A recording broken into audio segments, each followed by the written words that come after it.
মানিক বন্দ্যোপাধ্যায়ের পদ্মা নদীর মাঝি।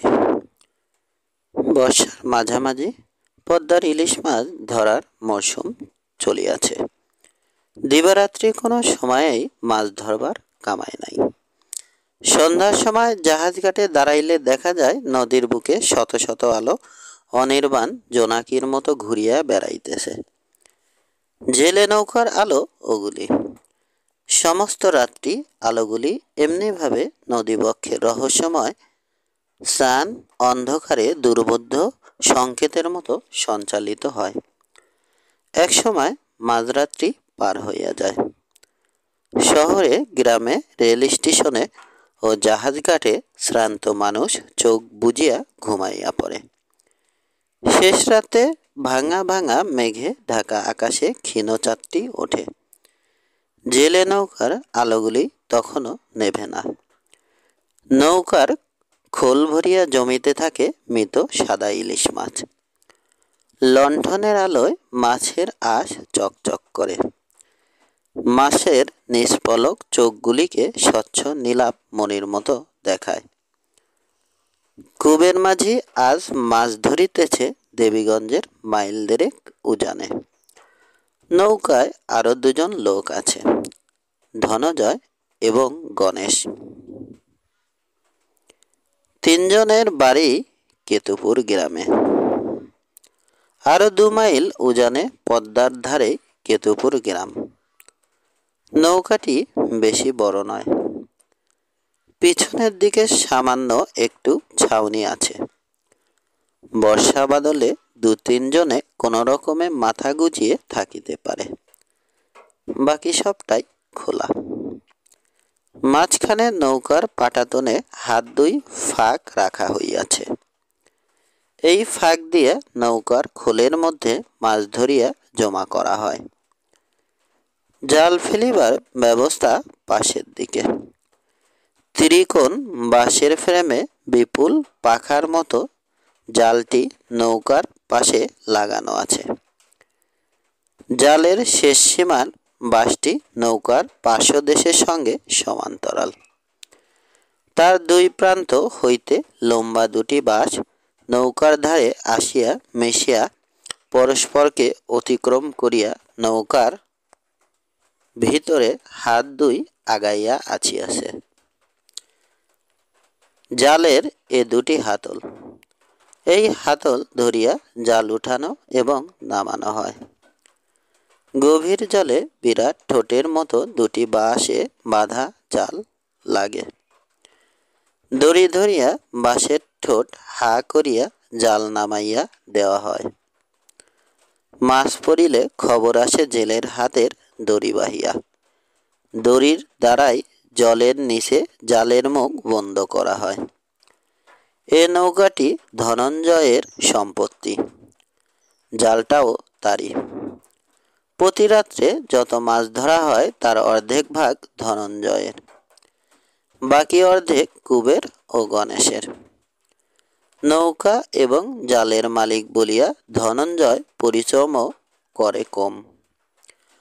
আগাগোড়া সে শুধু নৌকার হাল ধরিয়া বসিয়া থাকে। কুবের ও গণেশ হাতল ধরিয়া জালটা জলে নামায় এবং তোলে, মাছগুলি সঞ্চয় করে। পদ্মার ঢেউয়ে নৌকা টলমল করিতে থাকে। আলোটা মিটমিট করিয়া জ্বলে। জোর বাতাসেও নৌকার চিরস্থায়ী গাঢ় আষ্টে গন্ধ উড়াইয়া লইয়া যাইতে পারে না। এক হাত একখানি কাপড়কে নেংটির মতো কোমরে জড়াইয়া ক্রমাগত জলে ভিজিয়া শীতল জলবাতাসে শীত বোধ করিয়া বিনিদ্র আরক্ত চোখে লণ্ঠনের মৃদু আলোয় নদীর অশান্ত জলরাশির দিকে চাহিয়া থাকিয়া কুবের ও গণেশ সমস্ত রাত মাছ ধরে। নৌকা চোতে ভাসিয়া যায়। বৈঠা ধরিয়া নৌকাকে তারা ঠেলিয়া লইয়া আসে সেইখানে যেখানে একবার একেবারে ঝাঁকের মধ্যে জাল ফেলিয়া বেশি মাছ উঠাইয়াছিল। আজ খুব মাছ উঠিতেছিল, কিন্তু ভোরে দেবীগঞ্জে মাছের দর না জানা অবধি এটা সৌভাগ্য কিনা বলা যায় না। সকলেরই যদি এরকম মাস পরে দর কাল এত নামিয়া যাইবে যে বিশেষ কোনো লাভের আশা থাকিবে না। তবে মাছের বড় ঝাঁক একই সময়ে সমস্ত নদীটা জুড়িয়া থাকে না, এই যা ভরসার কথা। বেশি মাছ সকলের নাও উঠিতে পারে। কুবের হাকিয়া বলে, যদু হে, এ মাছ কিবা? খানিক দূরের নৌকা হইতে জবাব আসে, জবর। জবরের পর সে নৌকা হইতে পাল্টা প্রশ্ন করা হয়। কুবের হাকিয়া জানায় তাদের মাছ পড়িতেছে জবর। ধনঞ্জয় বলে, সাঝের দরটা জিগা দেহি কুবের। কুবের হাকিয়া দাম জিজ্ঞাসা করে। সন্ধ্যাবেলা আজ 5.5 এবং 5.25 টাকা দরে মাছ বিক্রি হইয়াছে। শুনিয়া ধনঞ্জয় বলে, কাইল চাইরে নামবে। হালার মাছ ধইরা জুত নাই। কুবের কিছু বলে না, ঝপ করিয়া জাল জলে ফেলিয়া দেয়। শরীরটা আজ তাহার ভালো ছিল না। তার স্ত্রী মালা তাকে বাহির হতে বারণ করিয়াছিল, কিন্তু শরীরের দিকে তাকাইবার অবসর কুবেরের নাই। টাকার অভাবে অখিল সাহার পুকুরটা এবারও সে জমা লইতে পারে নাই। সারাটা বছর তাকে পদ্মার মাছের উপরেই নির্ভর করিয়া থাকিতে হইবে। এ নির্ভরও বিশেষ জোরালো নয়। পদ্মার মাছ ধরিবার উপযুক্ত জাল তাহার নাই। ধনঞ্জয় অথবা নড়াইলের যদুর সঙ্গে সমস্ত বছর তাহাকে এমনিভাবে 2 আনা 4 আনা ভাগে মজুরি খাটিতে হইবে। ইলিশের মরশুম ফুরাইলে বিপুল পদ্মা কৃপণ হইয়া যায়। নিজের বিরাট বিস্তৃতির মাঝে কোনোখানে যে সে তার মেন সন্তানগুলিকে লুকাইয়া ফেলে, খুঁজিয়া বাহির করা কঠিন হইয়া দাঁড়ায়। নদীর মালিককে খাজনা দিয়ে 1000 টাকা দামের জাল যাহারা পাতিতে পারে, তাহাদের স্থান ছাড়িয়া দিয়া এত বড় পদ্মার বুকে জীবিকা অর্জন করা তাহার মতো গরিব জেলের পক্ষে দুঃসাধ্য ব্যাপার। ধনঞ্জয় ও যদুর জোড়াতালি দেওয়া ব্যবস্থায় যে মাস পরে তার 2-3 আনা ভাগে কারো সংসার চলে না। উপার্জন যা হয় এই ইলিশের মরশুমে। শরীর থাক আর যাক, এ সময় একটা রাত্রেও ঘরে বসিয়া থাকিলে কুবেরের চলিবে না। মাঝরাত্রে একবার তাহারা খানিকক্ষণ বিশ্রাম করিয়াছে। রাত্রি শেষ হইয়া আসিলে কুবের বলিল, একটু জিরাই গো আজান খুড়া। জিরানোর লাইগা মরস কেন ক দেহি? বাড়িত গিয়া সারাটা দিন জিরাইস, আর 2 খেপ দিয়ে ল। কুবের বলিল, উহু, তামুক বিনা গায়ে সারা লাগে না। দেহখানা চান গো আজান খুড়া, আইজ বিশেষ ভালো নাই। জাল উঁচু করিয়া রাখিয়া কুবের ও গণেশ ছইয়ের সামনে বসিল। ছইয়ের গায়ে আটকানো ছোট হুকাটি নামাইয়া টিনের কৌটা হইতে করা দা কাটা তামাক বাহির করিয়া 1.5 বছর ধরিয়া ব্যবহৃত পুরাতন কলকেটিতে তামাক সাজিল কুবের। নারিকেল ছোবড়া গোলা করিয়া পাকাইয়া ছাউনির আড়ালে একটিমাত্র দেশালাইয়ের কাঠি খরচা করিয়া সেটি ধরাইয়া ফেলিল। 12 বছর বয়স হইতে অভ্যাস করিয়া হাত একেবারে পাকিয়া গিয়াছে। নৌকা চোতে ভাসিয়া চলিয়াছিল। এক হাতে তীরের দিকে কোনাকুনি হাল ধরিয়া ধনঞ্জয় অন্য হাতটি বাড়াইয়া দিয়ে বলিল, দে কুবের, আমারে দে, ধরাই। কলিকাটা হাতে তাহার হাতে দিয়া কুবের রাগ করিয়া বসিয়া রহিল। কুবেরের পাশে বসিয়া গণেশ বাড়াবাড়ি রকমের কাঁপিতেছিল। এ যেন সত্য সত্যই শীতকাল। হঠাৎ সে বলিল, ইহ, আজ কি যার কুবির। কথাটা কেহ কানে তুলিল না। কারো সাড়া না পাইয়া কুবেরের হাঁটুতে একটা খোঁচা দিয়া গণেশ আবার বলিল, জানস কুবির, আইসকার জারে কাইপা মরলাম। এদের মধ্যে গণেশ একটু বোকা। মনের ক্রিয়াগুলি তাহার অত্যন্ত স্লোত গতিতে সম্পন্ন হয়। সে কোনো কথা বলিলে লোকে যে তাহাকে অবহেলা করিয়াই কথা কানে তোলে না, এটুকুও সে বুঝিতে পারে না। একটা কিছু জবাব না পাওয়া পর্যন্ত বারবার নিজের কথার পুনরাবৃত্তি করে। ধমকের মতো করিয়া যদি কেউ তাহার কথার জবাব দেয়, তাহাতেও সে রাগ করে না। দুঃখ তাহার হয় কিনা সন্দেহ। কুবেরের সে অত্যন্ত অনুগত। জীবনের ছোট বড় সকল ব্যাপারে সে কুবেরের পরামর্শ লইয়া চলে। বিপদে আপদে ছুটিয়া আসে তাহারই কাছে। এক পক্ষের এই আনুগত্যের জন্য তাহাদের মধ্যে যে বন্ধুত্বটি স্থাপিত হইয়াছে, তাহাকে ঘনিষ্ঠই বলিতে হয়। দাবি আছে, প্রত্যাশা আছে, সুখ দুঃখের ভাগাভাগি আছে, কলহ এবং পুনর্মিলনও আছে। কিন্তু গণেশ অত্যন্ত নিরীহ প্রকৃতির বলিয়া ঝগড়া তাহাদের হয় খুব কম। পুরিয়া শেষ হওয়া অবধি তাহারা পালা করিয়া তামাক টানিল। নৌকা এখন অনেক দূরে আগাইয়া আসিয়াছে। কলিকার ছাই জলে ঝাড়িয়া ফেলিয়া হুকাটি সইয়ে টাঙাইয়া দিয়া জাল নামাইয়া কুবের ও গণেশ বৈঠা ধরিল। গণেশ হঠাৎ মিনতি করিয়া বলিল, একখান গীত কর দেখি কুবির। হ, গীত না তোর মাথা। কুবেরের ধমক খাইয়া গণেশ খানিকক্ষণ চুপ করিয়া রহিল। তারপর নিজেই ধরিয়া দিল গান। সে গাহিতে পারে না, কিন্তু তাহাতে কিছু আসে যায় না। ধনঞ্জয় ও কুবের মন দিয়া গানের কথাগুলি শোনে। সে যাহারে ভালোবাসে সে তাহারে পায় না। গানে এই গভীর সমস্যার কথা আছে। বড় সহজ গান নয়। পূর্ব দিক লাল হইয়া ওঠা পর্যন্ত তাহারা জাল ফেলিয়া বেড়াইল। তারপর রওনা হইল জাহাজ ঘাটের দিকে। সেইখানে পৌঁছিতে চারদিক আলো হইয়া উঠিল।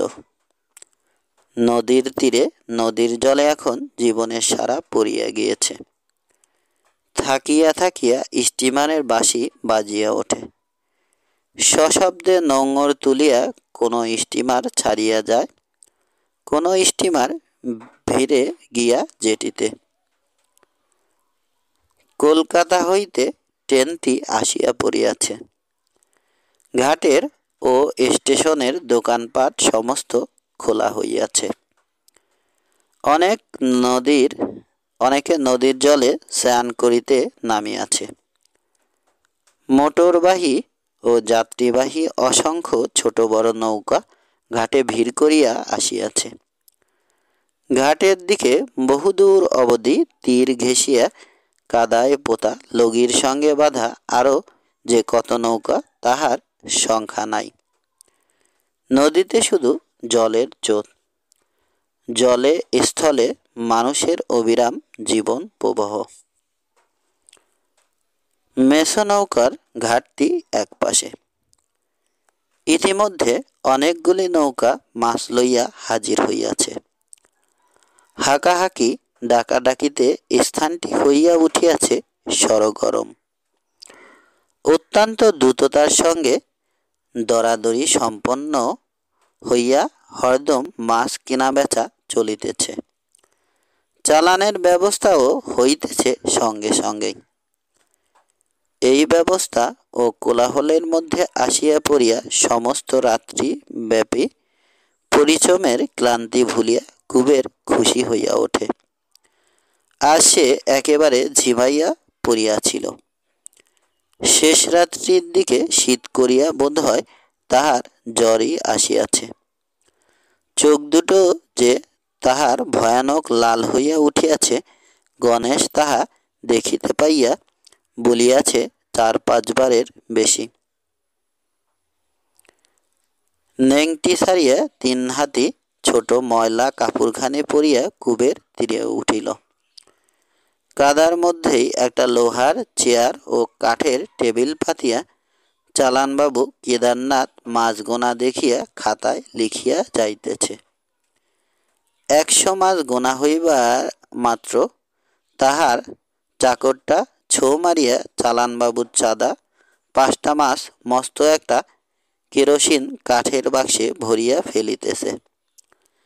পাশে কাঠের প্যাকিং কেসে 1 সারি মাছ ও 1 পরত করিয়া বরফ বিছাইয়া চালানের ব্যবস্থা হইতেছে। খানিক দূরে মেন লাইন হইতে গায়ের জোরে টানিয়া আনা 1 জোড়া উঁচু নিচু ও প্রায় অকেজো লাইনের উপর 4-5টা ওয়াগন দাঁড়াইয়া আছে। মাছের বোঝা লইয়া যথাসময়ে ওয়াগনগুলি কলিকাতায় পৌঁছিবে।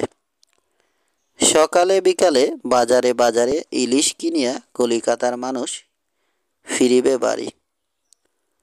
কলিকাতার বাতাসে পাওয়া যাইবে পদ্মার ইলিশ মাছ ভাজার গন্ধ। একটা ওয়াগনের আড়ালে দাঁড়াইয়া লম্বা শার্ট গায়ে বেঁটে ও মোটা এক ব্যক্তি অনেকক্ষণ হইতে কুবেরের দৃষ্টি আকর্ষণের চেষ্টা করিতেছিল। কুবের তাহার দিকে চাহিতেই সে হাতছানি দিয়া ডাকিল। কুবের খানিকক্ষণ নড়িল না, উদাসভাবে দাঁড়াইয়া রহিল। তারপর কাছে গিয়া বলিল, কি কন? সে রাগ করিয়া বলিল, কি কন? কি জানোস না? মাছ লইয়া আয়, 3টা আনিস। মাছ তো নাই শেতল বাবু। নাই কিরে নাই? রোজ আমারে মাছ দেওয়ানের কথা না তোর? নিয়ে আয়গা যা, বড় দেখে আনিস। কুবের মাথা নাড়িল।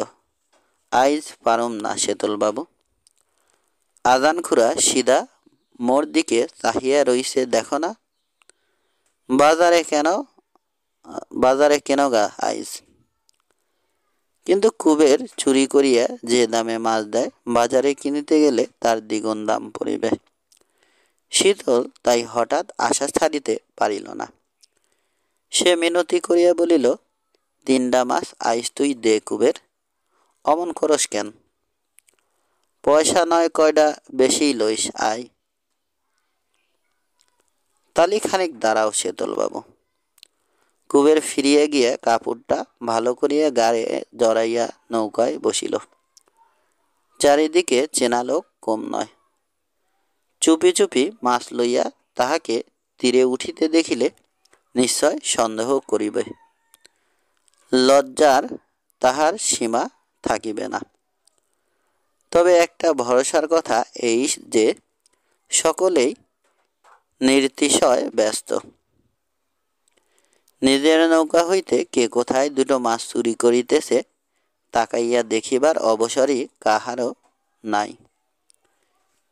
চারদিকে নজর রাখিয়া 3টি মাছ কুবের একসময় কাপড়ের তলে লুকাইয়া ফেলিল। তীরে উঠিয়া শীতলের হাতে দিতেই মাছ কটা সে চটের থলির মধ্যে পুরিয়া ফেলিল। পয়সা কাইল দিমু কুবের বলিয়া সে চলিয়া যায়। কুবেরও সঙ্গে সঙ্গে পা বাড়াইয়া বলিল, রন শেতল বাবু, অমন তড়া করিয়া যাইবেন না, দামটা দেন দেখি। কাইল দিমু কইলাম যে। ওই অখন দেন। খামো না পোলাগ, খামো না। পয়সা নাই তো দিমু কি? কাইল দিমু, নির্দোষ দিমু। পিছল নরম মাটিতে পায়ের বুড়ো আঙুল গাঁথিয়া গাঁথিয়া শীতল চলিয়া গেল। আরক্ত চোখে তাহার দিকে চাহিয়া থাকিয়া অস্ফুট স্বরে কুবের বলিল, হালা ডাকাত। বিড় করিয়া শীতলকে আরো কয়টা গাল দিয়া কুবের নৌকায় গিয়া গলুইয়ের দিকে গা এলাইয়া শুইয়া পড়িল। গণেশটা বোকা, মাছের দাম বুঝিয়া পাওয়ার সময় একটু চেষ্টা করিয়াই ধনঞ্জয় তাহাকে সরাইয়া দিতে পারিয়াছিল। একা একা দাম লইবার সুযোগ সে কোনোদিনই পায় না। কুবের এই সময়টা জোকের মতো তাহার সঙ্গে লাগিয়া থাকে। টাকা পাওয়া মাত্র সঙ্গে সঙ্গে নিজের ভাগটা বুঝিয়া লয়। ধনঞ্জয় নৌকায় আসিলে মাথা উঁচু করিয়া কুবের জিজ্ঞাসা করিল, কতটা মাছ হইল আজান খুড়া? সচারে কম না আ? ধনঞ্জয় মুখে একটা অবজ্ঞাসূচক শব্দ করিয়া বলিল, 400 না 1000, 257 খানা মাছ, 7টা ফাও নিয়া 250 দাম দিছে। কুবের উঠিয়া বসিল, এটা কি কও খুড়া? কাইল দে এক্কেরে মাছ পড়ে নাই, কাইল না 227টা মাছ হইছিল? ধনঞ্জয় তৎক্ষণাৎ রাগ করিয়া বলিল, মিছা কইলাম নাকি রে কুবির? জিজ্ঞাস না, গণেশ আইলে জিজ্ঞাস। কুবের নরম হইয়া বলিল, জিগানের কাম কি? তা কই নাই খুড়া। মিছা কওনের মানুষ তুমি না। মাছ না কাল বেশি বেশি পড়ছিল, তাই ভাবলাম তোমারে বুঝি চালানবাবু ঠকাইছে। ঘুমে ও শ্রান্তিতে কুবেরের চোখ দুটি বুজিয়া আসিতে চায়, আর সেই নিমিলন পিপাসু চোখে রাগে দুঃখে আসিতে চায় জল। গরিবের মধ্যে সে গরিব, ছোট লোকের মধ্যে আরো বেশি ছোট লোক। এমনভাবে তাহাকে বঞ্চিত করিবার অধিকারটা সকলে তাই প্রথার মতো। সামাজিক ও ধর্ম সম্পর্কীয় 10টা নিয়মের মতো অসংকোচে গ্রহণ করিয়াছেন। সে প্রতিবাদ করিতে পারিবে না। মনে মনে সকলেই যাহা জানে মুখ ফুটিয়া তাহা বলিবার অধিকার তাহার নাই। গণেশকে ধনঞ্জয় চিরা কিনিতে পাঠাইয়াছিল। সে ফিরিয়া আসিলে নৌকা খুলিয়া দেওয়া হইল। এখন বৈঠা ধরিলে চলে। উজান চোতের টানে নৌকা আপনি গ্রামের দিকে ভাসিয়া চলিবে। গণেশ ও ধনঞ্জয় গুড় মুখে দিয়া শুকনা চিরা চিবাইতে লাগিল। কুবের কিছু খাইল না, কেবল কয়েক আজলা নদীর জল পান করিল।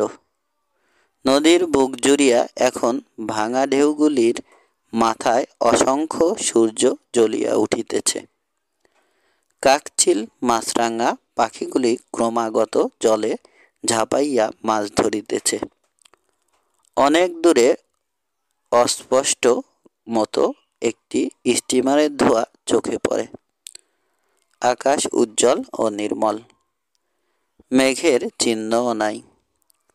গণেশ সহসা মমতা বোধ করিয়া বলে, না আইলি পারতি কুবিরাইজ। কুবের কোনো জবাব দেয় না, নিঃশব্দে থাকে।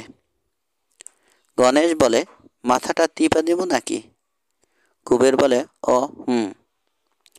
গণেশ খানিকক্ষণ ভাবিয়া বলে, হাল ধইরা যদি যাইবার পারস কুবের, আর আমি বৈঠা বাই, তাড়াতাড়ি পৌঁছান যায়। পূর্ব দিকে গ্রামের বাহিরে জেলেপাড়া, চারদিক ফাঁকা জায়গার অন্ত নাই। কিন্তু জেলেপাড়ায় বাড়িগুলি গায়ে গায়ে ঘেঁষিয়া জমাট বাঁধিয়া আছে। প্রথম দেখিলে মনে হয় এ বুঝি তাদের অনাবশ্যক সংকীর্ণতা উন্মুক্ত উদার পৃথিবীতে দরিদ্র মানুষগুলি নিজেদের প্রবঞ্চনা করিতেছে। তারপর ভাবিয়া দেখিলে ব্যাপারটা বুঝিতে পারা যায়। স্থানের অভাব এ জগতে নাই, তবু মাথা গুজিবার ঠাঁই এদের ওইটুকুই। সমতল ভূমিতে ভূস্বামীর অধিকার বিস্তৃত হইয়াছে, তাহাকে ঠেলিয়া জেলেপাড়ার পরিসর বাড়িতে পায় না। একটি কুরের আনাচে কানাচে তারই নির্ধারিত কম খাজনার জমিটুকুতে আরেকটি কুরে উঠিতে পায়। পুরুষানুক্রমে এই প্রথা চলিয়া আসিতেছে। তারই ফলে জেলে পাড়াটি জমজমাট। দিন কাটিয়া যায়, জীবন অতিবাহিত হয়। ঋতুচক্রে সময় পাক খায়। পদ্মার ভাঙন ধরা তীরে মাটি ধসিতে থাকে। পদ্মার বুকে জল ভেদ করিয়া জাগিয়া ওঠে চর। অর্ধ শতাব্দীর বিস্তীর্ণ চর পদ্মার জলে আবার বিলীন হইয়া যায়। জেলেপাড়ার ঘরে শিশুর ক্রন্দন কোনোদিন বন্ধ হয় না। ক্ষুধা তৃষ্ণার দেবতা, হাসি কান্নার দেবতা, অন্ধকার আত্মার দেবতা, ইহাদের পূজা কোনোদিন সাঙ্গ হয় না। এদিকে গ্রামের ব্রাহ্মণ ও ব্রাহ্মণেতর ভদ্র মানুষগুলি তাহাদের দূরে ঠেলিয়া রাখে। ওদিকে প্রকৃতির কালবৈশাখী তাহাদের ধ্বংস করিতে চায়। বর্ষার জল ঘরে ঢোকে, শীতের আঘাত হাড়ে গিয়া বাজে। আসে রোগ, আসে শোক। টিকিয়া থাকার নির্মম অনমনীয় প্রয়োজন নিজেদের মধ্যে রেষারেষি করিয়া তাহারা হয়রান হয়। জন্মের অভ্যর্থনা এখানে গম্ভীর, নিরুৎসব, বিষণ্ণ। জীবনের স্বাদ এখানে শুধু ক্ষুধা ও পিপাসায়, কাম ও মমতায়, স্বার্থ ও সংকীর্ণতায়। ঈশ্বর থাকেন ওই গ্রামে, ভদ্রপল্লীতে। এখানে তাহাকে খুঁজিয়া পাওয়া যাইবে না। পদ্মা ও পদ্মার খালগুলি ইহাদের অধিকাংশের উপজীবিকা। কেহ মাছ ধরে, কেহ মাঝিগিরি করে। কুবেরের মতো কেহ জাল ফেলিয়া বেড়ায় খাস পদ্মার বুকে। কুড়োজাল লইয়া কেহ খালে দিন কাটায়। নৌকার যাহারা মাঝি, যাত্রী লইয়া মাল বোঝাই দিয়া পদ্মায় তাহারা সুদীর্ঘ পাড়ি জমায়। এ গায়ের মানুষকে ও গায়ে পৌঁছাইয়া দেয়। এ জলের দেশ। বর্ষাকালে চারদিকে জলে জলময় হইয়া যায়। প্রত্যেক বছর কয়েকটা দিনের জন্য এই সময়ে মানুষের বাড়িঘর আর উঁচু জমিগুলি ছাড়া সারাটা দেশ জলে ডুবিয়া থাকে। জল যেবার বেশি হয়, মানুষের বাড়ির উঠানও সেবার রেহাই পায় না। পথঘাটের চিহ্নও থাকে না। একই গ্রামে এ পাড়া হইতে ও পাড়ায় যাইতে প্রয়োজন হয় নৌকার। কয়েকদিন পরে জল কমিয়া যায়। জলের ভিতর হইতে পথগুলি স্থানে স্থানে উকি দিতে আরম্ভ করে। কিন্তু আরও 1 মাসের মধ্যে পথগুলি ব্যবহার করা চলে না। যানবাহন এদেশে একরকম নাই। মানুষের সম্বল নৌকা। উঠিতে বসিতে সকলের নৌকার দরকার হয়। নৌকার প্রয়োজন কমে সেই শীতের শেষে, ফাল্গুন চৈত্র মাসে। খালে তখন জল থাকে না। মাঠে জলের বদলে থাকে ফসল অথবা ফসল কাটা রিক্ততা। মানুষ মাঠের আলে হাঁটিয়া গ্রাম হইতে গ্রামান্তরে যায়। নৌকা চলে পদ্মায়। পদ্মা তো কখনো শুকায় না। কবে এ নদীর সৃষ্টি হইয়াছে কে জানে। সমুদ্রগামী জলপ্রবাহের আজও মুহূর্তের বিরাম নাই। গতিশীল জলতলে পদ্মার মাটিতে বুক কেহ কোনোদিন দেখে নাই। মাটির বুক কেহ কোনোদিন দেখে নাই। চিরকাল গোপন হইয়া আছে। জেলেপাড়া নদী হইতে বেশি দূর নয়। তবে এইটুকু পথ চলিতেই কুবেরের কষ্ট হইতেছিল। নৌকার সমস্ত পথটা আবোল তাবোল বকিয়া গণেশ এতক্ষণে চুপ করিয়াছে। ধনঞ্জয় নৌকা হইতে নামে নাই। পাশে কুটুম বাড়িতে তাহার কি প্রয়োজন ছিল? নৌকা লইয়া সে একাই সেখানে চলিয়া গিয়াছে। গণেশের বাড়িটাই পরে আগে, সে বাড়িতে ঢুকিল না, অসুস্থ কুবেরের সঙ্গে আগাইয়া চলিল। নকুল দাস ঘরের দাওয়ায় বসিয়া তামাক খাইতেছিল। কুবেরকে দেখিতে পাইয়া ডাকিয়া বলিল, ও কুবের, শুইনা যা। গণেশ বলিল, কুবির জ্বরে বড় কাতর গো। নকুল বলিল, জ্বর নাকি? তবে যা, বাড়িতে যা, দেখ গিয়া বাড়িতে কি কাণ্ড হইয়া আছে। এমন কথা শুনিয়া ব্যাপারটা না জানিয়া যাওয়া চলে না। কুবের উদ্বিগ্ন হইয়া বলিল, কিসের কাণ্ড নকুলদা? শেষ রাইতে তোর বউর ছাওয়া লইছে কুবির? গণেশ জিজ্ঞাসা করিল, পুরুষ ছাওয়া লইছে না? নকুল সায় দিয়া বলিল, হ। আমাগর পাশি গেছিল, আইসা কয়, কি কুবেরের ঘরে নেই রাজপুত্তর আইছে বাবা? ওই এক রত্তি একখানা পোলা, তার সাত পানা মুখের কথা কি কমো, রং হইছে গোরা। এর বাড়ির পিছন দিয়া ওর বাড়ির উঠান দিয়া কুবের ও গণেশ এবার জোরে জোরে পা ফেলিয়াই বাড়ির দিকে আগাইয়া গেল। গণেশ ভারী খুশি। বারবার সে বলিতে লাগিল, পোলা হইব, কই নাই কুবির, কই নাই, এবার তোর পোলা না হইয়া যায় না। শেষে বিরক্ত হইয়া কুবের বলিল, চুপ যা গণেশ, পোলা দিয়ে কর্ম কি? নিজে ঘর খাওন জোটে না, পোলা। গণেশ ক্ষুণ্ণ হইয়া বলিল, তুই নি গোসা করিস কুবির? করুম না, মরবার কোষ নাকি আমারে তুই? তাহার মেজাজের এই আকস্মিক উত্তাপ গণেশের কাছে বড়ই দুর্বোধ্য ঠেকিল। অত তাহার ভবিষ্যতের কথা ভাবিবার, হিসাব করিবার ক্ষমতা নাই। বউ থাকিলে মাঝে মাঝে ছেলে মেয়ে হয়, এই পর্যন্ত সে জানে। সুবিধা অসুবিধার কথাটা ভাবিয়া দেখে না। তাছাড়া পৃথিবীতে মানুষ আসিলে খাওয়ানোর দায়িত্ব যে মানুষের নয়, যিনি জীব দেন তার। গণেশ এটা বিশ্বাস করে। সুতরাং ছেলে হওয়ার সংবাদে কুবেরের রাগ করিবার কি কারণ আছে সে ভাবিয়া পাইল না, ভাবিবার চেষ্টাও করিল না। বেড়া দেওয়া ছোট একটি উঠানের দুদিকে দুখানা ঘর। কুবেরের বাড়ির এর বেশি পরিচয় নাই।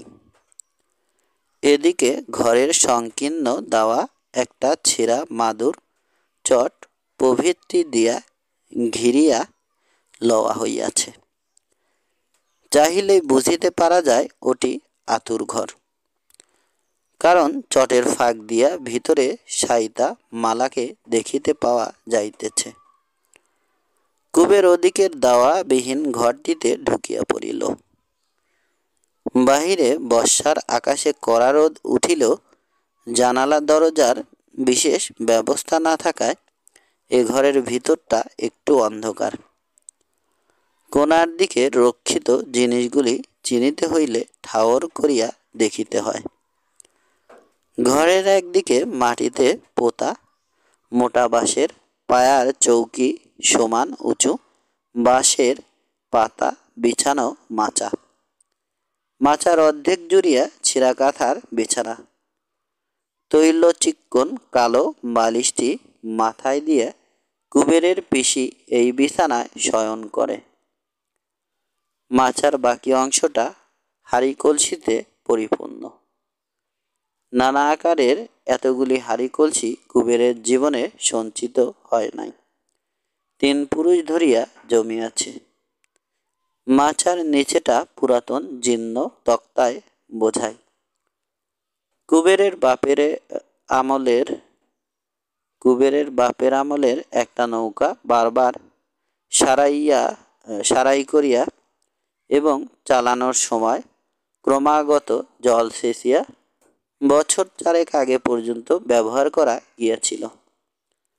তারপর একেবারে মেরামত ও ব্যবহারের অনুপযুক্ত হইয়া পড়ায় ভাঙিয়া ফেলিয়া তক্তাগুলি জমাইয়া রাখা হইয়াছে। ঘরের অন্যদিকে ছোট একটা ঢেঁকি। ঢেঁকিটি কুবেরের বাবা হারাধন নিজে তৈয়ারি করিয়াছিল। কাঠ সে পাইয়াছিল পদ্মায়। নদীর জলে ভাসিয়া আসা কাঠ সহজে কেহ ঘরে তোলে না। কার চিতা রচনার প্রয়োজনে ও কাঠ নদীতে আনা হইয়াছিল কে বলিতে পারে। সবের মতো চিতার আগুনের সামান্যতম সমিধটির ও মানুষের ঘরে স্থান নাই। কিন্তু এই ঢেকির কাঠটির ইতিহাস স্বতন্ত্র। কুবের তখন ছোট। পদ্মা নদীর মাঝির ছেলে যতটুকু বয়সে পদ্মায় সাঁতার দিবার মতো পাকা সাঁতারু হইয়া উঠিতে পারে না, তত ছোট। ছোট একটি নৌকায় ছেলেকে সঙ্গে করিয়া হারাধন পদ্মা পার হইতেছিল। নদীর মাঝামাঝি পুরানো নৌকার তলাটা কি করিয়া ফাঁসিয়া যায়। তখন আশ্বিন মাস। সেখানে পদ্মার এতীরের ও তীরের ব্যবধান 3 মাইলের কম নয়। পদ্মা যাহাকে বুকে করিয়া মানুষ করিয়াছে, পদ্মার বুকে যত ঢেউ থাক, মাইল 1.5 সাঁতার দিয়া তীরে ওঠা তার পক্ষে কষ্টকর কিন্তু অসম্ভব নয়। হারাধন একা হইলে ভাবনা ছিল না। কুবের আর একটু বড় এবং শক্ত সামর্থ্য হইলেও সে বিপদে পড়িত না। কিন্তু ছেলে মানুষ। কুবের ভয় পাইয়া সাঁতার দিতে চাহে নাই। দিশেহারা হইয়া ক্রমাগত হারাধনকে জড়াইয়া ধরিবার চেষ্টা করিয়াছিল। তখন সে লম্বা কাঠের গুড়িটা হাতের কাছে আগাইয়া আসিয়া তাহাদের বাঁচাইয়া দিয়াছিল। হয়তো তাহা চিতা রচনার জন্যই কেহ শ্মশানে আনিয়াছিল। হারাধন কিন্তু কাঠটি ফেলিয়া দিতে পারে নাই। ঘরের আসবাবে পরিণত করিয়া দিয়া সাদরে গৃহে স্থান দিয়াছে। কুবেরের পিসি আর তার বড় মেয়ে গোপী কুবেরকে দেখিয়াই চেঁচামেচি করিয়া কাছে আসিয়াছিল। কুবের কারো সঙ্গে কথা বলিল না। লম্বা হইয়া পিসির বিছানায় শুইয়া পড়িল। পিসি বলিল, শুলিতে ধন, বউ ওদিকে পোলা বিয়াইয়া সারছে, দেইখা আয়। গোপী বলিল, বায়ু ওই বাবুগর পোলা নাখান ধলা হইয়াছে বাবা। নকুল আর মাইয়া পাচি কি কইয়া গেল শুনবা? সাহেব গ এমন হয় না, না পিসি? কুবের চেঁচাইয়া ধমক দিয়া বলিল, নকুল্লা কি ইলো হারামজাদি, জেঠা কইবার পারে না? গোপী মুখ ভার করিয়া বলিল, কেন কমু জেঠা? বজ্জাতটা আমারে যা মুখে লয় কয় না? কি কয়? মাইজা বাবুনি আমাগ বাড়ি আহে তাই জিগায়। এবার জিগাইলে একদলা পাক দিমনে সুইরা মুখের মধ্যে দিস বলিয়া কুবের ঝিমাইতে থাকে। খানিক পরে কুবেরের দাওয়া হইতে শিশুর জোরালো কান্না শুনিতে পাওয়া যায়। কয়েকদিন পরের কথা। রথ উপলক্ষে কেতুপুরে কোনো রকমে ধুমধাম হয় না।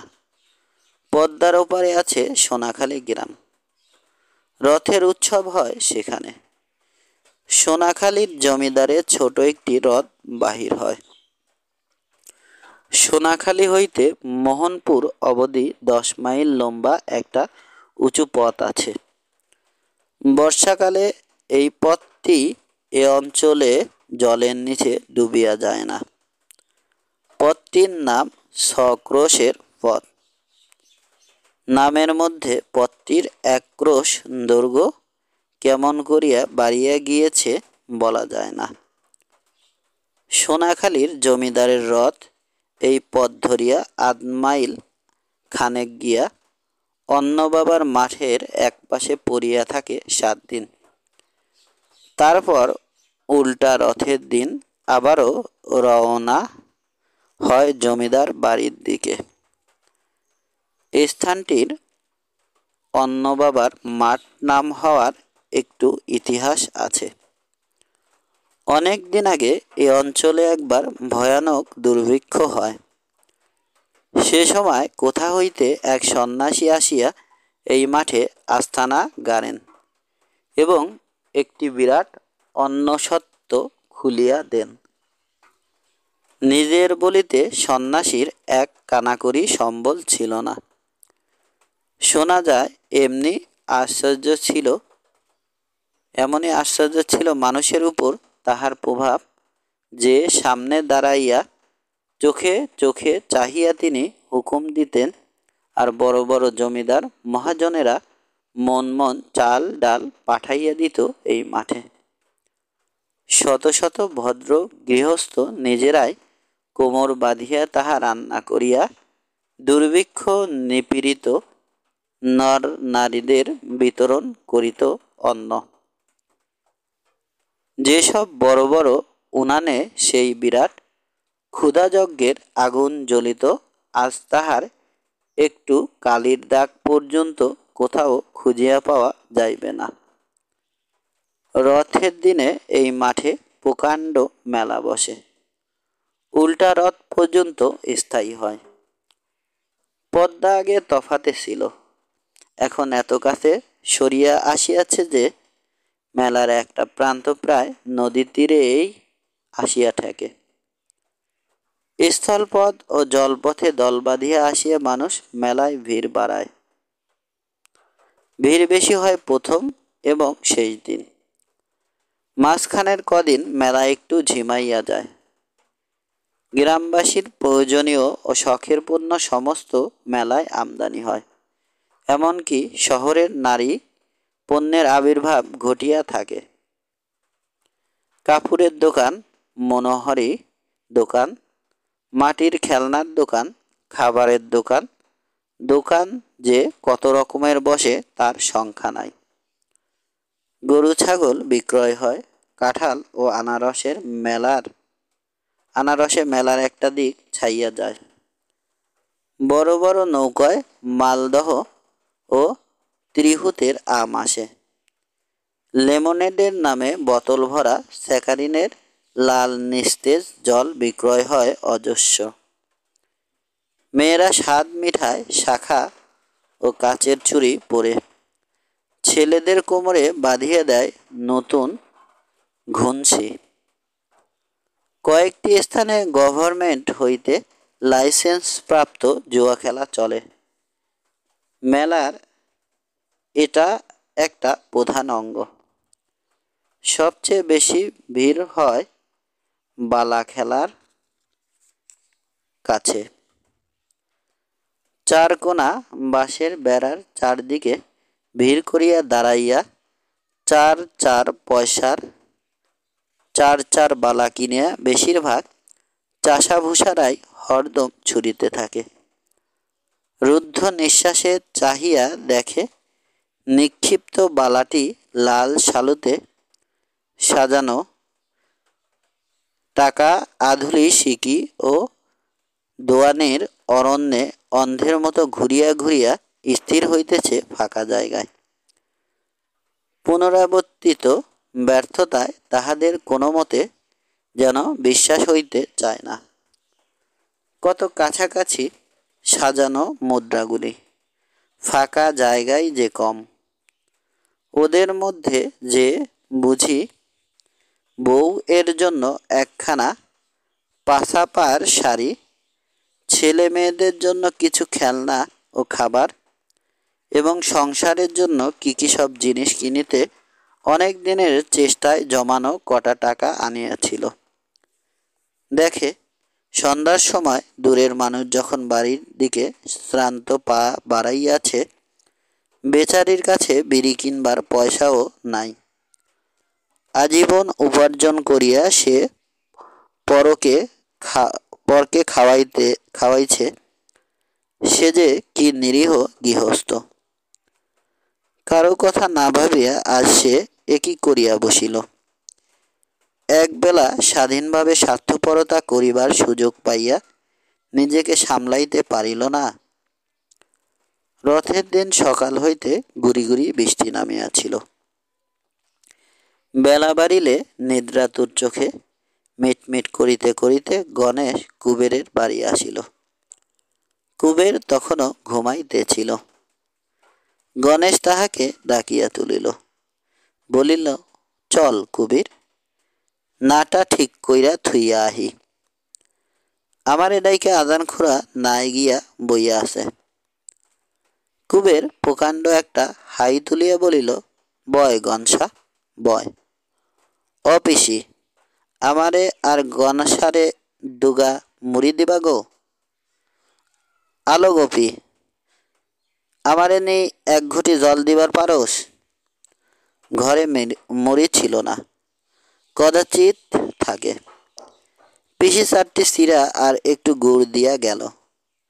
গুড় মুখে দিয়া শুকনো চিরা চিবাইতে চিবাইতে কুবের বলিল, খা গণেশ, রথের বাদলা নামছে দেখছোস? হ। সালায় সন চাপান লাগে। রাইতের বাদলায় ঘরে জল পড়ছিল দেখ।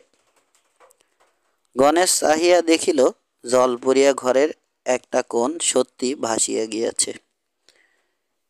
জিহ্বায় সে একটা আফসোসের শব্দ করিল, বলিল, কোন দিয়া পড়ছে তাই বাঁচান, না তো জিনিসপত্র সকল ভাইসা যাইত। চালায় চাপাইবি নাকি সন আইস? মেলায় গেলি তো সময় পাবি না। কুবের মাথা নাড়িয়া বলিল, সন কই, নাই তো। ছিল যে সন, গোপীর মার বিছানায় পাইতা দিছি। ব্যাপারটা বুঝিয়া গণেশ গম্ভীর মুখে সাই দিয়া বলিল, ভালা করছস, যা বাদলা। ধীরে ধীরে তাহারা চিরা চিবাইতে লাগিল। গণেশ যে তাগিদ লইয়া আসিয়াছিল সে যেন তাহারা ভুলিয়া গিয়াছে। খাওয়া বন্ধ করিল গণেশ আগে। বাড়ি হইতে সে দুটি পান্তা খাইয়া আসিয়াছে। কুবের খাক। ঘটিটা উঁচু করিয়া মুখে ঢালিয়া সে জল খাইল। আরো দুটি চিরা মুখে দিয়া বাকিগুলি কুবের দান করিয়া দিল তাহার বড় ছেলেকে। বলিয়া না দিলে চিরাগুলি সে একাই খাইতে পারে সন্দেহ করিয়া বলিল, চণ্ডীরে দুগা দিস লক্ষা, আয়। লক্ষা মাথা নাড়িয়া বলিল, উঁক, উয়ারে পিসি দিব। পিসির আর নাই, দে কইলাম লক্ষা। কুবেরের দুই ছেলে উলঙ্গ। বর্ষার ভাবসা গুমটে ঘামিয়া তাহাদের শীর্ণদেহ চকচক করিতেছে। পিতৃদত্ত প্রসাদের ভাগ বাটোয়ারা লইয়া ঘরের কোণে দুজনের একটা ছোটখাটো কলহ বাঁধিয়া গেল। কুবের আর চাহিয়াও দেখিল না। এ যে তাহার ঠিক উদাসীনতা তা বলা যায় না। মনে মনে তাহার একটা অস্পষ্ট উদ্দেশ্যই বুঝিয়াছে, শিক্ষা হোক। নিজের ভাগ বুঝিয়া লইতে শিখুক। দুদিন পরে জীবন যুদ্ধে সমস্ত জগতের সঙ্গে যখন তাহাদের লড়াই বাঁধিবে তখন মধ্যস্থতা করিতে আসিবে কে?